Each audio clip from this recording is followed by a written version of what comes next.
Bonjour, je m'appelle Hauke Parle, je suis spécialiste du travail du sol chez Pottinger. Aujourd'hui, nous regardons ensemble le réglage d'une charrue portée. Pour cela, j'ai apporté une Servo 45M+. Commençons dans un premier temps avec les réglages du tracteur et l'attelage de la charrue. Plusieurs réglages doivent être effectués sur le tracteur avant l'attelage de la charrue. Tout d'abord, la largeur entre pneus du tracteur doit être vérifiée.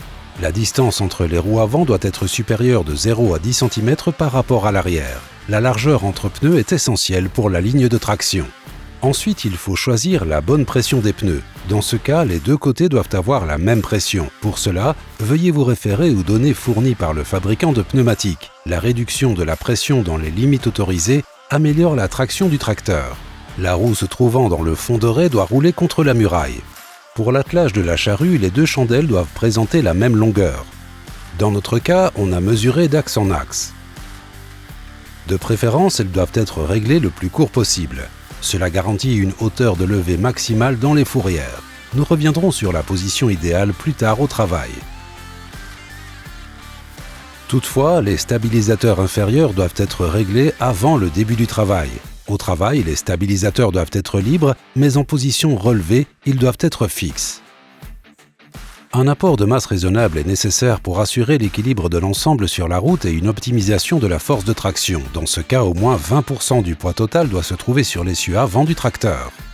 Pour obtenir un report de charge optimal de la charrue sur l'essieu arrière du tracteur, il convient d'utiliser au maximum un contrôle d'effort sur les bras inférieurs en fonction des besoins.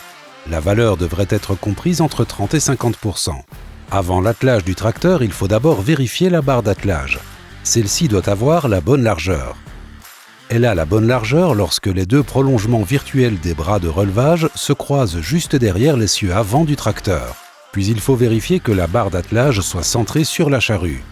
Chez Pottinger, la hauteur de fixation de la barre est réglable afin de permettre une adaptation optimale aux différentes géométries de tracteur. Après avoir attelé la charrue sur les bras de relevage, il faut fixer correctement le troisième point. Pour cela, nous avons le choix entre plusieurs positions d'accrochage fixes ou dans des trous oblongs. Le trou fixe est choisi pour les charrues à sécurité non-stop ou sur terrain plat. La position dans les trous oblongs est préconisée pour une pénétration rapide dans les fourrières ou sur terrain accidenté.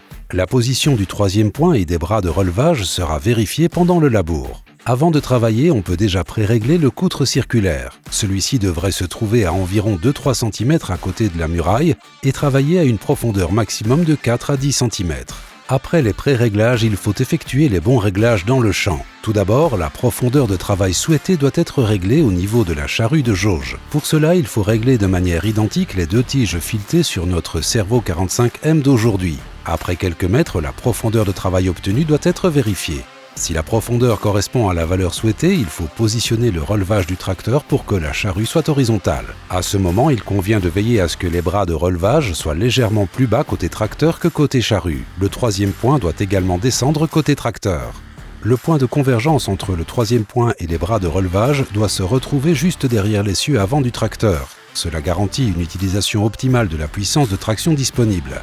Au travail, si le troisième point est fixé dans le trou oblong, la broche doit se trouver presque embutée avant. Ainsi, dès que le contrôle d'effort réagit pour faire pénétrer la charrue, cela engendre un report de charge sur l'essieu arrière du tracteur.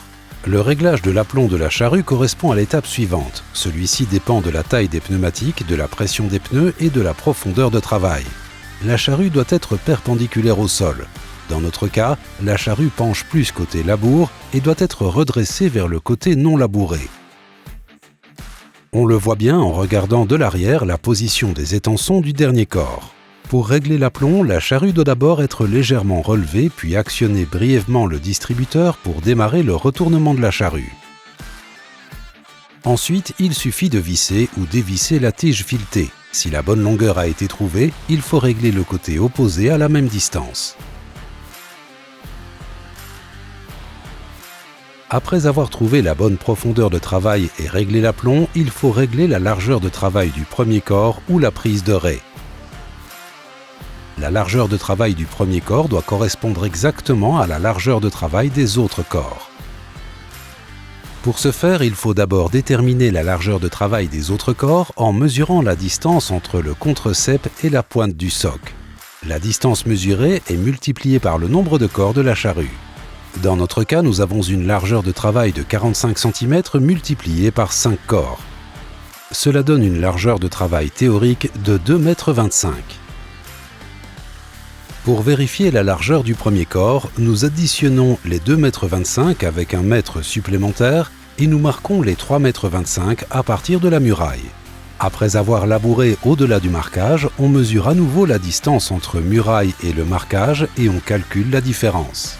Celle-ci devrait être exactement à 1 mètre. Si la distance est inférieure à 1 mètre, la largeur du premier corps est trop importante. Si elle est supérieure à 1 mètre, la largeur du premier corps est alors trop faible. Pour corriger cela, toutes les charrues servo sont équipées du réglage servomatique permettant un réglage facile de la largeur de travail du premier corps. Dans notre cas, la largeur du premier corps est trop importante et nous devons raccourcir la butée.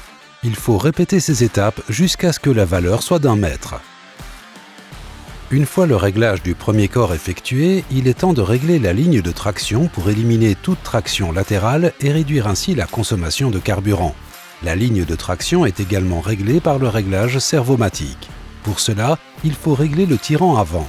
Pour trouver le bon réglage, il faut observer la position du troisième point. Celui-ci doit être aligné avec le tracteur. Si ce n'est pas le cas, le tracteur se déporte soit vers le côté labouré ou vers le côté non labouré. Dans notre cas, le tracteur se déporte vers le non labouré. Dans ce cas, le tirant avant doit être raccourci. La répercussion de cette correction est directement visible sur la tête d'attelage. La ligne de traction doit passer au milieu de l'essieu arrière. Si celle-ci est réglée correctement, le tracteur ne subit aucune traction latérale et la charrue devient moins tirante. Pour obtenir un beau labour et réduire encore la puissance consommée, il faut régler les rasettes. Leur profondeur de travail ne devrait pas dépasser 1/3 de la profondeur de travail totale. Dans le sens longitudinal, la position de montage doit se trouver derrière ou au-dessus de la pointe de la charrue.